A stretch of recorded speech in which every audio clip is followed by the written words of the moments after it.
Student welcome to my channel. Student आज मैं जो टॉपिक करने जा रहा हूँ वो है Coulomb's law from Gauss theorem. ठीक है, पहले मैं कूलम्स लॉ को गॉस थ्योरम से ड्राइव करवाऊंगा, ठीक ना। उसके बाद मैं करवाऊंगा गॉस थ्योरम को कूलम्स लॉ से। क्लियर है? दोनों topic subjective point of view से इंपॉर्टेंट है, लेकिन ऑब्जेक्टिव पॉइंट ऑफ व्यू से एकदम भी इंपॉर्टेंट टॉपिक नहीं है। ठीक है, तो इसके लिए सबसे पहले मेरे को क्या करना होगा, एक चार्ज क्यू लेना होगा। पॉइंट चार्ज में एक क्यू लिया हुआ हूँ, ठीक है। किसी पॉइंट पी पे मेरे को इलेक्ट्रिक फील्ड निकालना है। इलेक्ट्रिक फील्ड निकालने के बाद मैं फोर्स निकाल लूँगा, ठीक है। तो सबसे पहले इलेक्ट्रिक फील्ड निकालना है। अब देखो क्या है ना, मेरे को गॉस थ्योरम का यूज करना है कूलम्स लॉ ड्राइव करने के लिए। तो गॉस थ्योरम का यूज करने के लिए गॉसियन सरफेस का होना बहुत ज़रूरी है। ये चार्ज क्या है? पॉइंट चार्ज है। तो गॉसियन सरफेस जो मैं बनाऊंगा वो कैसा बनाऊंगा? स्फेरिकल बनाऊंगा। क्या बनाऊंगा? स्फेरिकल।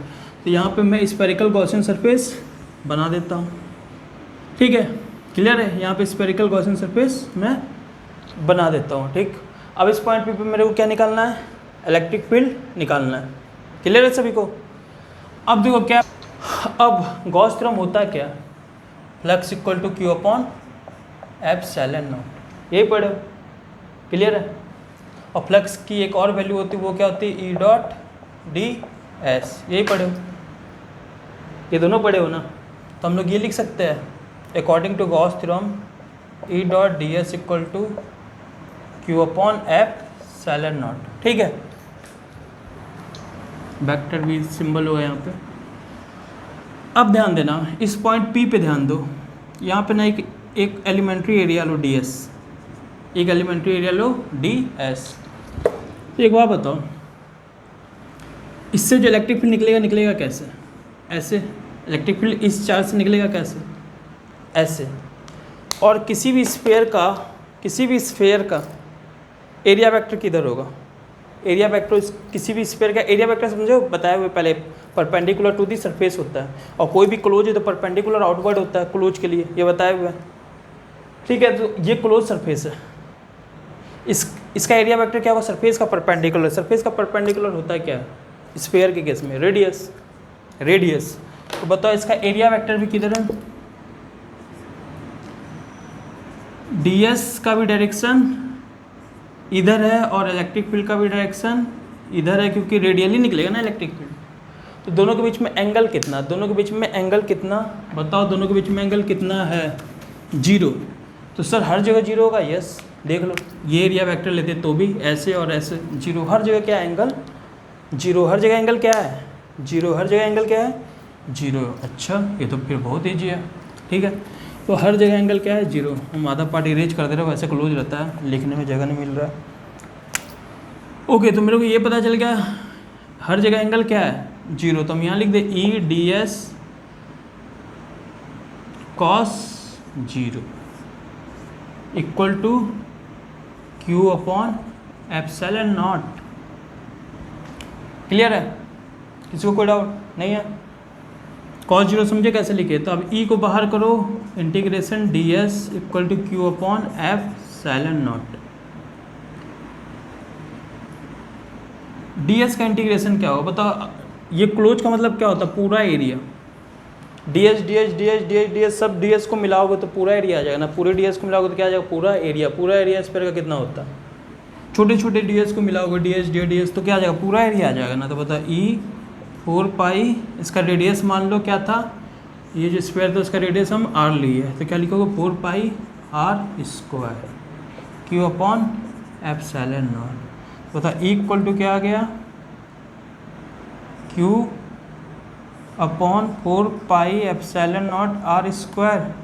तो इक्वल टू क्या आ गया? 1 upon 4 pi epsilon not Q upon r square. ये इलेक्ट्रिक फील्ड आ गया। कहाँ पे? इस पॉइंट पे ध्यान देना, इस पॉइंट पे इलेक्ट्रिक फील्ड आ गया हमारा, ठीक है। इस पॉइंट पे क्या आ गया? Electric field. चलो हम एक छोटा सा स्फीयर बना लेते हैं। यहाँ चार्ज क्यू था, यहाँ पे E और ds, T आ गया इलेक्ट्रिक फील्ड। सपोज करो यहाँ पे हम एक चार्ज रखते हैं Q1। क्या रखते हैं? Q डैश मान, Q डैश एक चार्ज रेड कलर से बना देते हैं। यहाँ पे एक हम चार्ज रखते हैं क्या? Q dash. Q डैश यहाँ पे चार्ज रखते हैं। तो यहाँ पे पूछ रहा बताओ इलेक्ट्रिक, हाँ यहाँ पे। अब इलेक्ट्रिक फील्ड मेरे को पता है यहाँ पे कितना है? 1/4πε0 Q/r²। तो बताओ इस चार्ज पे फोर्स कितना लगेगा, तो फोर्स इक्वल टू बताओ क्या होता है क्यू ई, और यहाँ पे चार्ज कितना है क्यू डैश, तो क्यू डैश ई। तो बताओ एफ इक्वल टू क्या आ गया क्यू डैश की वैल्यू क्या है ये, और ई की वैल्यू क्या है 1/4πε0 Q/r²। बताओ एफ इक्वल टू क्या आ गया 1/4πε0 क्यू डैश अपॉन r²। बताओ यही था क्या Gauss theorem, yes Gauss theorem यही था ना, force equal to 1/4πε0 Q1 Q2 upon r²। यहाँ Q1 Q2 की जगह क्यू डैश अपॉन r² आ गया। तो बताओ फोर्स कितना आ गया F इक्वल टू 1/ε0 को क्या लिख सकते हो K Q dash upon r²। पता यही होता है ना, force is directly proportional to product of charge and inversely proportional to square of distance between them, और ये के यहाँ पे क्या है कांस्टेंट। तो कूलम्स लॉ प्रूव हो गया किससे, गॉस थ्योरम से। ठीक है, कूलम्स लॉ प्रूव हो गया किससे, गॉस थ्योरम से। क्लियर है, कोई डाउट? तो ये आराम से कर सकते हो। एक टॉपिक और है कूलम्स लॉ से गॉस, जैसे गॉस से हम लोग अभी गॉस से कूलम्स लॉ बनाया ना, कूलम्स से गॉस, तो वो देखो कुछ नहीं है, सेम चीज़ है, सब कुछ यही स्टेप होगा। मैं बता देता हूँ, इसी में बता देता हूँ, देखो क्या होगा, ध्यान देना, सब कुछ सेम है इसमें, सब कुछ सेम है। अब हम लोग कूलम्स लॉ से गॉस थ्योरम पढ़ रहे हैं, ठीक है ना। देखो क्या, इलेक्ट्रिक फील्ड एरिया वेक्टर उधर ही होगा। तो हम लोग फ्लक्स इक्वल टू क्या पढ़े हुए हैं E डॉट डी एस, ये गॉस थ्योरम नहीं, ये तो फ्लक्स का सिंपल वो है। अब हम यहाँ पे फ्लक्स इक्वल टू Q/ε0 नहीं लगाएंगे, क्योंकि मेरे को पता ही नहीं है व्हाट इज गॉस थ्योरम। मेरे को क्या पता है E इक्वल टू KQ/r² होता है अकॉर्डिंग टू कूलम्स लॉ। इससे पहले वाले में हम फ्लक्स की वैल्यू जानते थे, E की वैल्यू नहीं। इसमें क्योंकि मेरे को E की वैल्यू निकालनी थी, और इस केस में क्या है, मेरे को फ्लक्स की वैल्यू नहीं पता, गॉस थ्योरम नहीं पता, लेकिन E की वैल्यू पता है, कूलम्स लॉ पता है, बस इतना ही है। देखो तो मेरे को फ्लक्स की वैल्यू नहीं पता, और वही तो निकालना है, गॉस थ्योरम क्या बताया तो वो निकालना था। देखो फ्लक्स इक्वल टू E, बताओ E ds cos 0, तो क्या करोगे E को बाहर, क्या करोगे ds, तो E ds का इंटीग्रेशन क्या हो जाएगा, वही अभी पहले किए 4πr²। तो E की वैल्यू क्या होती है बताओ, इस ये अगर R है तो यहाँ पे E की वैल्यू क्या होगी, बताओ 1/4πε0 Q/r²।